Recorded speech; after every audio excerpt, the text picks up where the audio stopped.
साथियों, आप सभी का इस प्लेटफॉर्म पर स्वागत है। यहाँ पर हम लोग जो यूपी ट्रिपल एससी के द्वारा पेट 2023 की प्रारंभिक परीक्षा होनी है, उसके लिए प्रैक्टिस सेट देख रहे हैं। और इसी कड़ी में हम लोग जो है यूथ पब्लिकेशन के द्वारा जो 15 सेट की एक प्रैक्टिस सेट निकाली गई है, उसमें से प्रैक्टिस सेट नंबर 4 को यहाँ पर हम लोग देखेंगे। तो चलिए प्रारंभ करते हैं। पहला है, किस सिख गुरु ने विद्रोही राजकुमार खुसरो की सहायता धन और आशीर्वाद से की थी? तो गुरु अर्जुन देव ने। किसने की थी? गुरु अर्जुन देव ने की थी। ठीक है। अगला है, उत्तर भारत में चांदी का सिक्का टंका जारी करने वाला कौन मध्यकालीन शासक था? कौन था? तो ये इल्तुतमिश था। इल्तुतमिश ने जारी किया था और इल्तुतमिश को दिल्ली सल्तनत का वास्तविक संस्थापक माना जाता है और उसने सुल्तान आजम की उपाधि धारण की थी। आगे बढ़ते हैं। पर्णदत्त को किसने सौराष्ट्र का प्रांतपति बनाया था? तो किसने बनाया था? स्कंदगुप्त ने। स्कंदगुप्त उत्तर में हिमालय से लेकर दक्षिण में नर्मदा नदी तक तथा पूर्व में बंगाल से लेकर पश्चिम में सौराष्ट्र तक के विस्तृत भूभाग पर शासन करने वाला अंतिम महान गुप्त सम्राट था। उसके शासनकाल में सौराष्ट्र प्रांत का राज्यपाल पर्णदत्त था। वह स्कंदगुप्त के पदाधिकारियों में सर्वाधिक योग्य था और उसकी नियुक्ति स्कंदगुप्त ने की थी। आजीवक संप्रदाय के संस्थापक कौन थे? तो मक्खल गोशाल जो थे, ये महावीर स्वामी के शिष्य थे, किंतु बाद में मतभेद हो जाने पर उन्होंने महावीर का साथ छोड़कर आजीवक नामक स्वतंत्र संप्रदाय स्थापित किया था। आगे बढ़ते हैं। सिंधु घाटी सभ्यता का कौन सा स्थान अब पाकिस्तान में स्थित है? तो हड़प्पा जो है आपका पाकिस्तान में स्थित है। हड़प्पा पाकिस्तान में स्थित है। जबकि कालीबंगा आपका कहाँ पे है? राजस्थान में है। लोथल गुजरात में है। आलमगीरपुर उत्तर प्रदेश में है। निम्नलिखित में से किसने 1935 के अधिनियम के बारे में कहा था कि एक कार जिसमें ब्रेक तो है पर इंजन नहीं है? यह कथन था आपका जवाहरलाल नेहरू का। आगे बढ़ते हैं। 1919 के भारत सरकार अधिनियम के द्वारा क्या किया गया था? तो इसके द्वारा सांप्रदायिक निर्वाचन मंडल का विस्तार किया गया था। आगे देखते हैं। 8 नंबर क्वेश्चन, निम्नलिखित में से किसने सांप्रदायिक अधिनिर्णय घोषित किया था? तो किसने किया था? रैमजे मैकडोनाल्ड ने घोषित किया था। तो ए ऑप्शन हो जाएगा। अगला है, और ये कब घोषित किया गया था? 16 अगस्त 1932 को। अगला प्रश्न है कि जलियांवाला बाग हत्याकांड की जांच के लिए बनाई गई समिति का नाम क्या था? तो इसका नाम था हंटर आयोग या हंटर कमीशन। ठीक है, हंटर कमीशन। इसमें जिसके अध्यक्ष थे जीसी हंटर और इसमें अन्य 4 अंग्रेज सदस्य थे तथा 3 भारतीय सदस्य भी थे। 3 भारतीय जो थे वो कौन थे? चमनलाल सीतलवाड़ तथा पंडित जगत नारायण और साहबजादा सुल्तान अहमद खां। बंग भंग के बाद कौन सा आंदोलन शुरू हुआ था? बंग भंग के बाद स्वदेशी आंदोलन, जो बंगाल विभाजन होता है उसके बाद स्वदेशी आंदोलन प्रारंभ हुआ था 1905 में। पृथ्वी की सतह का वह भाग जो पानी से ढका है लगभग कितना है? 2/3 है। 2/3 भाग जो है वो ढका हुआ है पानी से।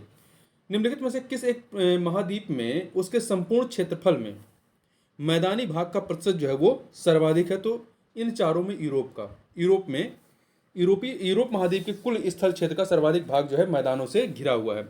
लातूर किस प्रांत में है? तो लातूर महाराष्ट्र में है। कहाँ पे है? महाराष्ट्र में है। और इस क्षेत्र में भूकंप का कारण जो है, यहाँ पर भूकंप आता है इस क्षेत्र में, भूकंप कारण कोयना भीमा भ्रंश में कोयना बांध के निर्माण रहा है। आगे बढ़ते हैं। पीर पंजाल श्रेणी पाई जाती है कहाँ पर? तो पीर पंजाल श्रेणी जो है जम्मू कश्मीर में पाई जाती है। कहाँ पर? जम्मू कश्मीर में पाई जाती है। आगे बढ़ते हैं।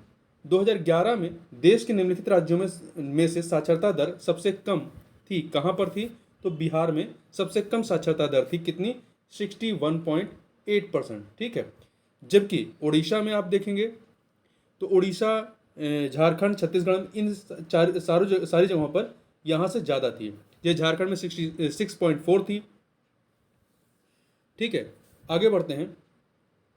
क्वेश्चन नंबर 16, भारत के आर्थिक सुधार का जनक किसे कहा जाता है? तो भारत के आर्थिक सुधार का जनक जो इसकी उदाहरण की शुरुआत होती है 1991 में होती है, 1991 में। इस समय डॉक्टर मनमोहन सिंह जो थे वित्त मंत्री थे, जबकि पीवी नरसिम्हा राव जो थे वो प्रधानमंत्री थे। ठीक है। तो किसे कहा जाता है? मनमोहन सिंह को। भारत में छिपी हुई बेरोजगारी या प्रचंड बेरोजगारी मुख्य रूप से किससे संबंधित है? तो ये जो है आपका कृषि क्षेत्र, ग्रामीण क्षेत्र, शहरी क्षेत्र। तो देखिए ये आपका कृषि और ग्रामीण क्षेत्र से संबंधित है। तो 1 2 डी ऑप्शन हो जाएगा। निम्नलिखित में से किस उत्पाद को हरित स्वर्ण ग्रीन गोल्ड कहा जाता है? तो किसे कहा जाता है? तो जो बांस होता है, बांस को ग्रीन गोल्ड या हरित स्वर्ण कहा जाता है। बांस काफ़ी तेजी से बढ़ने के साथ साथ काफ़ी मात्रा में कार्बन डाइऑक्साइड को अवशोषित करते हैं तथा ऑक्सीजन उत्पन्न करते हैं। बैंकों में नगद कोष अनुपात में कमी का प्रभाव क्या होता है? नगद कोष अनुपात, कैश रिजर्व रेशियो, CRR। तो देखिए, जब CRR में कमी होगा तो इससे क्या होगा? इससे बैंकों की आय में वृद्धि होगी, बैंकों के द्वारा प्रतिभूति की मांग में वृद्धि होगी, बैंकों को साख प्रसार के लिए अधिक धन की उपलब्धि होगी। तो ये सभी के सभी चीजें प्रभाव पड़ेंगे। हिंदू समृद्धि दर का संबंध किस समृद्धि दर से है? तो सकल राष्ट्रीय उत्पाद, GDP से है। ठीक है, GDP से है। और इसकी संकल्पना जो है प्रोफेसर राजकृष्णा ने दिसंबर 1981 में दिया था। आगे बात करते हैं, पंचायत के सरपंच का चुनाव कैसे होता है? तो पंचायत के सरपंच का चुनाव पंचायत के पंचों के द्वारा होता है। राष्ट्रपति को निम्नलिखित आधार पर महाभियोग की प्रक्रिया द्वारा उसके पद से हटाया जा सकता है, संविधान के अतिक्रमण या उल्लंघन के आधार पर। ठीक है, तो C ऑप्शन है। भारत में प्रजातंत्र इस तथ्य पर आधारित है कि C ऑप्शन पढ़िए, जनता को सरकारों को चुनने तथा बदलने का अधिकार प्राप्त है। 24 नंबर क्वेश्चन देखते हैं, निम्नलिखित मौलिक अधिकारों में से कौन सा केवल भारतीय नागरिकों को ही उपलब्ध है? इन चारों में से कौन सा केवल भारतीय नागरिकों को ही उपलब्ध है? तो आप देखें, इसमें विधि के समझ समानता सभी को है, धर्म की स्वतंत्रता सभी को है, शोषण के विरुद्ध अधिकार सभी को है, अवसर की समानता सार्वजनिक सेवा योजना के संबंध में ये भारतीय नागरिकों को ही प्राप्त है, विदेशियों को प्राप्त नहीं। तो B ऑप्शन आपका ठीक है। आगे बढ़ते हैं, भारत के संविधान की प्रस्तावना में कितने प्रकार के न्याय, स्वतंत्रता, समानता एवं भातृत्व का उसी क्रम में उल्लेख किया गया है? तो आप देखें यहां पर कितने प्रकार के, देखिए 3 प्रकार के न्याय की बात की गई है। कौन कौन से? सामाजिक, आर्थिक और राजनीतिक न्याय, सामाजिक, आर्थिक और राजनीतिक न्याय। और स्वतंत्रता जो है 5 प्रकार की है, विचार, अभिव्यक्ति, विश्वास, धर्म और उपासना की स्वतंत्रता। और समानता या समता, प्रतिष्ठा और अवसर की समता 2 प्रकार की हो गई। ठीक है, तो एवं भातृत्व का, तो यहाँ पे 3, 5, 2, 1 अर्थात A ऑप्शन आपका सही हो जाएगा। आगे बढ़ते हैं, क्वेश्चन नंबर 26, ऊर्जा के विकल्प के रूप में किस स्वरूप को स्वीकारा जाता है? ऊर्जा के विकल्प के रूप में किस स्वरूप को स्वीकारा जाता है? तो यह है आपका हाइड्रोजन को। निम्नलिखित में से किस एक का निर्माण हमारे शरीर में नहीं होता है? तो किसका निर्माण हमारे शरीर में नहीं होता है? तो विटामिन ए तथा C का निर्माण हमारे शरीर में नहीं होता है। ठीक है, यह एक प्रकार कार्बनिक यौगिक होते हैं। आगे चलते हैं, निम्नलिखित में से कौन सा पहला सफल क्लोन जंतु है? तो भेड़। कौन सा है? भेड़ है, जिसका नाम डॉली था। इसे स्कॉटलैंड के रोशन संस्थान के वैज्ञानिकों ने बनाने में सफलता प्राप्त की थी। दूध का pH मान कितना होता है? 6.4 से लेकर 6.8 के मध्य में होता है। इस प्रकार से 6.6 जो है सही हो जाएगा। चुंबकीय सुई किस तरफ संकेत करती है? चुंबकीय सुई जो है ये उत्तर दिशा की तरफ संकेत करती है। अब यहाँ पे मैथ के प्रश्नों को हम लोग छोड़ देंगे और आगे बढ़ेंगे 36 नंबर क्वेश्चन पे। 36 नंबर क्वेश्चन है, जयद्रथ वध किसकी रचना है? तो जयद्रथ वध जो है ये रचना आपके मैथिली शरण गुप्त की है। कहाँ राजा भोज कहाँ गंगू तेली, लोकोक्ति का अर्थ क्या होगा? तो इसका अर्थ होगा विशिष्ट और सामान्य व्यक्ति की तुलना। अगला है, निम्नलिखित प्रश्न में 4 विकल्पों में से उस विकल्प का चयन करें जो दिए गए शब्द का सही स्त्रीलिंग वाला विकल्प है। तो देखिए, हंस शब्द का सही स्त्रीलिंग विकल्प क्या होगा? हंसनी होगा। तो यहाँ पर A वाला ऑप्शन सही हो जाएगा। निम्नलिखित में से अशुद्ध वाक्य छांटिए। कौन सा अशुद्ध वाक्य है? तो कृष्णा जी के अनेकों नाम हैं। तो ये गलत है, अनेकों नहीं होगा, अनेक होगा। ठीक है, कृष्ण जी के अनेक नाम हैं। तो यहाँ पर A वाला जो है वो अशुद्ध है। जबकि पुस्तक बहुत ही उपयोगी होती है, शोभना बहुत मीठा गाती है, मैं अभ्यास कर रहा हूँ, ये सभी सही हैं। वृषभानुजा किस शब्द का समानार्थी है? तो वृषभानुजा जो है ये राधा का समानार्थी है, राधा का समानार्थी शब्द है। राधा को अन्य नामों से जानते हैं, हरिप्रिया, राधिका, ब्रजरानी, वृषभानुजा इत्यादि। जबकि सीता के जो पर्यायवाची हैं उसमें जानकी, वैदेही, जनकसुता, जनक तनया इत्यादि हैं। पार्वती का गिरिजा, गौरी, उमा, शैलजा, भवानी इत्यादि। अब यहाँ इंग्लिश का पैराग्राफ है, इसको छोड़ते हुए आगे हम लोग बढ़ते हैं और देखते हैं क्वेश्चन नंबर 42 में क्या है? Find out the part which has an error in the following sentence. जो सेंटेंस दिया गया है इसमें किस हिस्से में गड़बड़ी है? तो देखिए, they invited Jaya and I. To the function to be held in the next month. तो यहां पर जो पहला वाला है they invited Jaya and I, ये गलत है। यहां पे क्या होना चाहिए, they invited Jaya and me, I नहीं होगा, यहां पर मी होगा, ठीक है। Me to the function to be held in the next month, यहां पे ए वाला सही हो जाएगा। आगे बढ़ते हैं। We are watching news, we are watching news on BBC last evening, तो यहां पे क्या हो जाएगा, we were watching the news हो जाएगा, तो यहां पर बी ऑप्शन। अगला है point out the correct indirect speech of the sentence, तो जो डायरेक्ट स्पीच है उसे इनडायरेक्ट स्पीच में कन्वर्ट करना है। Would you like to come with us, they said, तो आप इसका बी ऑप्शन पढ़ें, they asked me if I would like to come with them, तो ये आपका बी वाला सही हो जाएगा। आगे बढ़ते हैं, 45 नंबर क्वेश्चन देखते हैं। डायरेक्शन क्या है, out of the 4 alternative suggested select one of which best express the same sentence in active passive voice.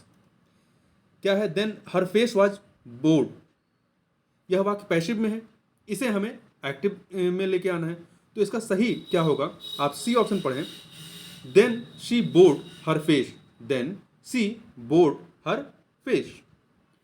अब आगे चलते हैं। अगला प्रश्न है, नीचे प्रत्येक प्रश्न में ए और बी 2 कथन दिए गए हैं।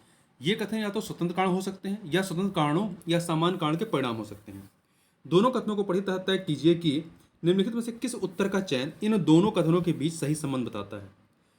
तो उत्तर देना है, देखिए ए है, एयरपोर्ट अथॉरिटी के कर्मचारियों ने हड़ताल रद्द कर दी जो निजीकरण के खिलाफ थे। बी, एयरपोर्ट अथॉरिटी के कर्मचारी हड़ताल पर चले गए क्योंकि निजीकरण से उनकी जॉब को खतरा था। तो इसमें क्या है, देखिए स्पष्टता क्या है कि हड़ताल करने और हड़ताल रद्द करने का कारण समान नहीं हो सकता है, ठीक है, दोनों अलग अलग होंगे। अतः कथन ए और कथन बी दोनों अलग अलग कारणों के परिणाम हैं, इसलिए आपका सी ऑप्शन जो है वो सही हो जाएगा। आगे बढ़ते हैं, 48 नंबर क्वेश्चन। उस पद का चयन करें जो तीसरे पद से ठीक उसी तरह संबंधित है जिस प्रकार दूसरा पद पहले पद से संबंधित है। जैसे सुई से टांका संबंधित है, जिस प्रकार सुई टांकने का काम करती है उसी प्रकार चाकू क्या करती है, कट करने का या काटने का काम करती है, इसलिए यहां पर सी ऑप्शन हो जाएगा। आगे बढ़ते हैं अगले प्रश्न पर, क्वेश्चन नंबर 50 देखते हैं। तो इसमें क्या दिया गया, निर्देश क्या, दिए गए कथनों को सत्य मानिए, भले ही वे सामान्यतः मान्य तथ्यों से भिन्न प्रतीत होते हों, और उनके आधार पर तय कीजिए कि कौन से निष्कर्ष कथनों का तार्किक रूप से अनुसरण करते हैं। तो कथन क्या है, सभी पंखुड़ियां फूल हैं, सभी पंखुड़ियां फूल हैं, और सभी पंखुड़ियां क्या हैं, पीली हैं, और सभी पीले फूल हैं। तो निष्कर्ष क्या है, सभी फूल क्या है, पीले हैं, ये सही नहीं है। सभी पीले पंखुड़ियां हैं, तो देखिए इसमें कोई भी निष्कर्ष जो है वो अनुसरण नहीं करता है, क्योंकि इसको आप ऐसे बनाइए थोड़ा सा, देखिए ये हो गया सभी पंखुड़ियां क्या है, सभी पंखुड़ियां फूल हैं, तो ये आप पंखुड़ियां मान लीजिए, और ये क्या है, फूल, मतलब सभी पंखुड़ियां फूल हैं, ठीक। और इसके बाद क्या है, सभी फूल क्या हैं, सभी पीले फूल हैं, नहीं एक सेकंड उल्टा हो गया, ये सबसे अंदर पंखुड़ी होगा, ये पंखुड़ी है, सभी पंखुड़ियां फूल हैं और सभी पीले फूल हैं, मतलब जो पीला है वो फूल है और फूल सबसे बड़ा वाला हो जाएगा, ठीक। तो क्या कह रहा है, सभी फूल जो है पीले हैं, फूल आपका बाहर वाला है, तो ऐसा नहीं है, कुछ फूल जो है वो पीले नहीं है। और दूसरा, सभी पीले पंखुड़ियां हैं, तो ये पीले हैं, तो सभी पीले जो है पंखुड़ियां नहीं है, तो कोई भी निष्कर्ष अनुसरण नहीं करता है, इसलिए ए ऑप्शन हो जाएगा। The test of my life, ये पुस्तक किसकी है, युवराज सिंह की है। आगे बढ़ते हैं, निम्नलिखित में कौन सा अंतर्राष्ट्रीय विकलांग दिवस के रूप में मनाया जाता है। तो आपका 3 दिसंबर को अंतर्राष्ट्रीय विकलांग दिवस के रूप में मनाया जाता है। निम्न गैसों में से कौन सी ग्रीन हाउस गैस नहीं है, तो देखिए carbon dioxide, methane, nitrogen oxide, ये सभी ग्रीन हाउस गैस है, परंतु ऑक्सीजन ग्रीन हाउस गैस नहीं है। चिपको आंदोलन संबंधित है किससे, तो ये पादप संरक्षण से संबंधित है या वन संरक्षण से संबंधित है। दक्षिण भारत का मैनचेस्टर किसे कहते हैं, तो दक्षिण भारत का मैनचेस्टर जो है वो गुजरात राज्य के शहर अहमदाबाद को कहा जाता है, गुजरात राज्य का शहर अहमदाबाद को कहा जाता है, नहीं सॉरी, भारत का मैनचेस्टर जो है वो अहमदाबाद को कहते हैं, और वहीं दक्षिण भारत का जो मैनचेस्टर है उसे तमिलनाडु के कोयम्बटूर को कहते हैं। और उत्तर भारत का या उत्तर भारत का जो मैनचेस्टर है उसे वो कौन सा है, वो कानपुर है। आगे बढ़ते हैं, दुनिया का सबसे छोटा देश कौन सा है, तो यह है वेटिकन सिटी जो कि इटली के भीतर है। श्री रामनाथ कोविंद भारत के किस नंबर के राष्ट्रपति रहे हैं, तो ये जो हैं 14वें नंबर के राष्ट्रपति रहे। और वर्तमान में द्रौपदी जी जो हैं, वो द्रौपदी मुर्मू जी, वे 15वें नंबर की हैं। भारत में नवपाषाण काल गुफा चित्रकारी कहाँ मिलती है, तो ये भीमबेटका में। कहाँ पर, भीमबेटका में, जो कि आपके कहाँ पे, मध्य प्रदेश में है। आगे बढ़ते हैं, यहाँ पे एक करंट काफी पुराना पर ध्यान रखिएगा। सिम्बैक्स जो नौसैन्य अभ्यास है, ये किन देशों के मध्य में होता है, तो सिम्बैक्स जो है भारत और सिंगापुर के मध्य में आयोजित होने वाला एक सैन्य अभ्यास है। ठीक है, आगे बढ़ते हैं। यहाँ पे देखिए करंट 2020 का है, इसको छोड़ दीजिए, इतना पुराना करंट नहीं पूछेगा। भारत ने हाल ही में भारतीय नौसेना की स्कॉर्पियन श्रेणी की 5वीं पनडुब्बी वागीर को जलावतरित किया। इस श्रेणी की पनडुब्बियों का डिजाइन किस देश ने किया है, तो इसको जो डिजाइन है वो किसने किया है, फ्रांस के सहयोग से इसका निर्माण किया गया है। बस इतना ही याद रखिएगा प्रोजेक्ट 75 के तहत। पासेक्स नौसैन्य अभ्यास, पासेक्स जो नौसैन्य अभ्यास है में भारत के साथ हिस्सा लेने वाले देश कौन से हैं, तो इसमें हिस्सा लेने वाले देशों में आपके रूस, अमेरिका, ऑस्ट्रेलिया, वियतनाम, ये सभी के सभी 1 2 3 4 चार के चारों देश हैं। आगे देखते हैं, ये 2020 के करंट पूछे, काफ़ी पुराने करंट अफेयर, इसको छोड़ दीजिए, ये भी करंट छोड़िए, करंट अफेयर इनके बहुत ही पुराने हैं। देखिए ये 46वें G7 शिखर सम्मेलन का आयोजन पूछ रहे हैं, जबकि अभी जो लेटेस्ट हुआ है वो कहाँ पे हुआ है, जापान में हुआ है। तो ये 65 66 नंबर क्वेश्चन छोड़िए, ये 2021 का पूछ रहे हैं, हटा दीजिए इसको। देखिए ये जो प्रश्न है यहाँ पर कि विश्व कैंसर दिवस मनाया जाता है, कब मनाया जाता है, तो 4 फरवरी को मनाया जाता है। आगे बढ़ते हैं, निम्नलिखित गद्यांश को पढ़कर नीचे दिए गए प्रश्नों के उत्तर देना है हमें। तो देखिए गद्यांश पहले पढ़ें। पूंजीवाद समाज में लेखक पुस्तक और पाठक के बीच बाजार आ गया है। इस बाजार के कारण लेखक का पाठक से सीधा संबंध नहीं रह पाता। इसलिए मार्क्स ने कहा कि पूंजीवादी समाज में कला, साहित्य या लेखक के लिए एलियनेशन की समस्या सबसे बड़ी है। पुराने समाज में कला व कलाकार अपने समाज से पूरी तरह जुड़े थे। कला की रचना और सुरक्षा दोनों का दायित्व समाज का था। बाद में कला दरबार में आई, कला और कलाकार का क्षेत्र संकुचित हुआ। कह सकते हैं कि इसमें उसका अजनबीपन या एलिनेशन और बढ़ा है। तो 71 नंबर क्वेश्चन है कि पूंजीवादी समाज में लेखक और पाठक के बीच क्या आ गया है, तो इनके बीच में बाजार आ गया है। पुराने समाज में कला की सुरक्षा का दायित्व किसका था, तो किसका था, तो ये दायित्व था आपका समाज का। कला क्षेत्र का संकुचन का आशय क्या है, तो इसका आशय है कला का दायरा सीमित होना। 74 नंबर क्वेश्चन है अजनबीपन का आशय क्या है, एकाकीपन से है। गद्यांश का सर्वाधिक उपयुक्त शीर्षक क्या है, तो देखिए इसका जो शीर्षक होगा कला में पूंजीवाद। अगला जो पैराग्राफ उसको पढ़ते हैं। ईर्ष्या का काम जलाना है, मगर सबसे पहले वह उसी को जलाती है जिसके हृदय में उसका जन्म होता है। आप भी ऐसे बहुत से लोगों को जानते होंगे जो ईर्ष्या और द्वेष की साकार मूर्ति हैं, जो बराबर इस फिक्र में लगे रहते हैं कि कहाँ सुनने वाले मिलें कि अपने दिल का गुबार निकालने का मौका मिले। श्रोता मिलते ही उनका ग्रामोफोन बजने लगता है और बड़े ही होशियारी के साथ एक एक कांड इस ढंग से सुनाते हैं मानो विश्व कल्याण को छोड़कर उनका और कोई ध्येय नहीं हो। मगर जरा उनके अपने इतिहास को भी देखिए और समझने की कोशिश कीजिए कि जब से उन्होंने इस सुकर्म का आरंभ किया है तब से वे अपने क्षेत्र में आगे बढ़े हैं या पीछे हटे हैं। यह भी कि अगर वे निंदा करने में समय और शक्ति का अपव्यय नहीं करते तो आज उनका स्थान कहाँ होता। तो इस पर जो प्रश्न है 76 नंबर क्वेश्चन, ईर्ष्या का काम क्या है, जलाना। ईर्ष्या का काम है जलाना। गद्यांश में प्रयुक्त ध्येय का क्या अर्थ है, ध्येय का अर्थ है लक्ष्य। गद्यांश में ईर्ष्यालु व्यक्तियों की क्या की गई है, इनकी खिल्ली उड़ाई गई है। ठीक है, खिल्ली उड़ाई गई है। अपव्यय का क्या अर्थ है, अपव्यय का अर्थ है फिजूल खर्च। गद्यांश का उपयुक्त शीर्षक क्या होगा, इसका उपयुक्त शीर्षक जो है वो आपका हो जाएगा ईर्ष्या। एक सेकंड, ईर्ष्या। तो इस प्रकार से यहाँ पर हम लोगों ने इन प्रश्नों को देखा। तो मैथ के प्रश्नों को छोड़ देंगे। तो इस वीडियो में बस इतना ही, मिलते हैं नेक्स्ट वीडियो में, तब तक के लिए बहुत बहुत धन्यवाद।